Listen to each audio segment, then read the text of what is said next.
L'incendie de Lahaina à Hawaï compte parmi les feux de forêt les plus meurtriers des États-Unis. Plus de 100 personnes sont mortes, sans identification officielle pour l'instant. Sur plus de 2200 structures détruites, près de 2000 étaient des habitations.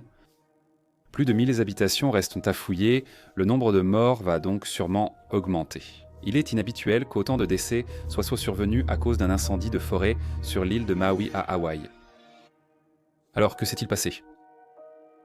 Comprendre pourquoi cela s'est produit est essentiel pour éviter de futures catastrophes.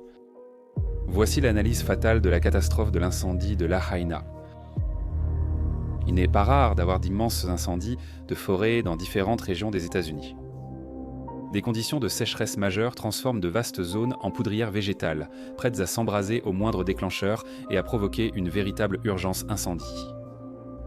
Dans la région de Lahaina à Maui, les conditions réunissaient une combinaison parfaite de sécheresse, de vents violents et de vieilles structures en bois, entre autres facteurs, pour provoquer un incendie d'une telle ampleur. Le 8 août 2023, 3 zones de Maui combattaient des feux de forêt, sud de Maui, upcountry et ouest de Maui. Ces incendies de forêt étaient dus à une sécheresse extrême. La zone était considérée comme étant au niveau D2, de sécheresse sévère. En plus des herbes sèches, il y avait un risque de vent extrême. L'ouragan Dora était un ouragan de catégorie 4 qui passait à 800 km au sud de Maui. Même si l'œil était loin, les vents s'étendaient sur des centaines de kilomètres. Le vent soufflait de 72 à 105 km par heure avec des rafales jusqu'à 137 km par heure. Malheureusement, ces vents étaient secs, sans pluie de la tempête lointaine. Dans ces conditions, une ligne électrique tombée à cause du vent a provoqué un feu de broussailles à l'ouest de l'île. L'incendie de Lahaina a été signalé à 6h30 près de Lahaina Luna Road. Ce petit feu de broussailles a été déclaré maîtrisé à 9h du matin. Cela ne signifiait pas que le feu était éteint, mais que le périmètre était établi autour de tout l'incendie et qu'ils travaillaient à l'éteindre. Malheureusement, le feu n'est pas resté maîtrisé et, à 15h, il avait pris de l'ampleur. La déviation de Lahaina a été fermée à cause de la fumée et du danger pour les conducteurs. Les habitants ont commencé à évacuer la zone où le feu et la fumée semblaient représenter un danger clair et immédiat. À 17h, la situation était devenue critique. Les broussailles et les bâtiments de l'autre côté de la déviation brûlaient déjà. Ceux qui ignoraient la proximité du feu ont fui frénétiquement pour échapper aux flammes. Le feu avançait malheureusement à 1 mile par minute. À cette vitesse, même les fuites les plus rapides échoueraient tant. On pourrait penser qu'il suffirait de sauter dans sa voiture et de partir en sécurité, mais c'était un brasier mortel qui n'attendait pas. Alors que le feu gagnait les habitants et commerces de la rue Front, la fuite devenait impossible. Il y a 30 minutes, l'incendie paraissait lointain et beaucoup doutaient qu'il menace la ville. Des pompiers combattaient dans l'incendie et les feux de broussailles n'étaient pas rares au fil des années à cause de l'herbe de Guinée sèche qui entourait la région. Mais cette fois, ce serait différent. Ils ignoraient qu'avec la coupure de courant et les bâtiments en feu, la pression de l'eau était réduite à un filet. Les pompiers étaient bien gênés par des fuites d'eau généralisées et le manque d'électricité pour les pompes. L'ouragan Dora dans le Pacifique provoquait des rafales dépassant 135 km par heure. Ces vents descendant de la montagne au-dessus de Lahaina étaient une force aride poussant l'incendie jusqu'au bord de l'île et apportant une source continue d'oxygène comme carburant pour le feu. C'est devenu un four brûlant à des températures et une vitesse intense. Dans ce genre d'incendie, fuir était devenu impossible. Ceux qui voyaient de la fumée à quelques rues ont peut-être couru chez eux prendre un sac, les enfants et les animaux. En quelques minutes, le feu atteindrait leurs rues et maisons. Les sorties peuvent être bloquées et souvent les gens se réfugient dans une pièce intérieure sans feu. La réalité est que la fumée d'un incendie, même modéré, rend inconscient en 2 à 5 minutes.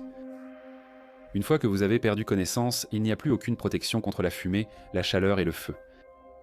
Ceux qui ont pu monter en voiture et descendre la rue entre les bâtiments en feu ont vite été submergés par la chaleur et la fumée envahissant leurs véhicules. Les routes étaient bloquées par des lignes électriques sont tombées ou des fermetures. Ces retards ont provoqué des embouteillages, ce qui a entraîné de longues files de voitures essayant désespérément de s'échapper. Certains ont perdu connaissance coincés dans les embouteillages sur la rue principale, puis ont été brûlés lorsque le feu a englouti leur véhicule. Un homme et son chien étaient dans une voiture en train d'essayer de s'échapper, mais le feu les a rattrapés. La protection de la voiture a d'abord bloqué les flammes, mais chaleur et fumée ont envahi le véhicule, où ils sont morts ensemble. Franklin Trejos a été retrouvé tenant son chien Sam après que le feu ait détruit son véhicule.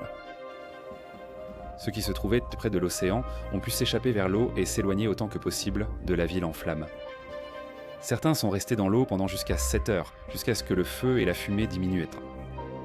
Un feu aussi rapide et intense était presque inévitable, car lorsque de grandes structures en bois brûlent de partout, la chaleur devient mortelle. Ce n'était pas seulement la toxicité de la fumée inhalée, la baisse d'oxygène dans l'air vous pousse à en aspirer davantage, instant après instant.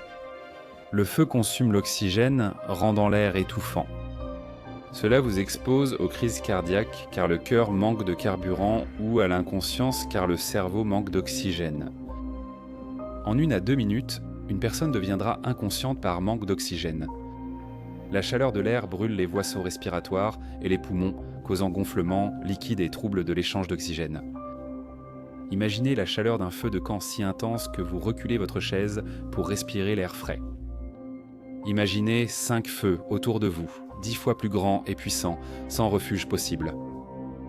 Donc, s'échapper d'un incendie chez vous ne signifierait pas le salut si tout le rayon d'un mile est en flammes.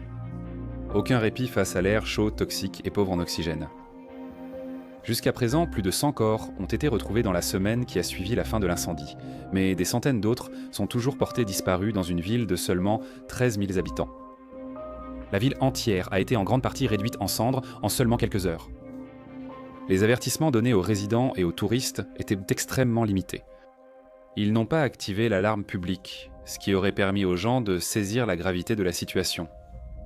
Les responsables de la ville ont déclaré que déclencher cette alarme aurait simplement poussé les gens à prendre la route et à se diriger directement vers les zones d'incendie. Des messages ont été envoyés via la gestion des urgences, mais de nombreuses antennes relais étaient déjà hors service. L'électricité étant coupée, peu de citoyens ont reçu les alertes. Un touriste a noté qu'à 16h17, il a reçu un message d'alerte indiquant qu'il devait évacuer immédiatement. En 1 heure, toute la ville serait en flammes. Il y a des spéculations selon lesquelles des lignes électriques sous tension pourraient avoir déclenché l'incendie initial. Le New York Times indique que des témoins ont diffusé des vidéos de lignes électriques tombées causant des incendies à l'endroit du premier feu signalé vers 6h30.